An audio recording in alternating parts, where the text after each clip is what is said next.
Hey, this just from the Dallas Morning News. City official.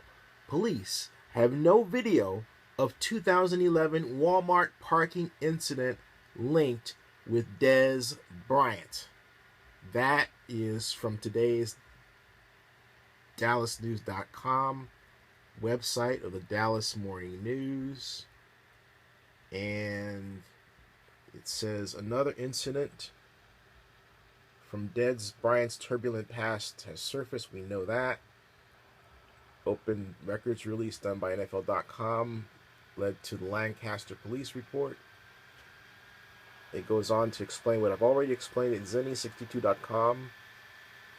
And it then reads, Rona Stringfellow, assistant city manager for Lancaster, Texas, said in an email that the police department has no video of the incident.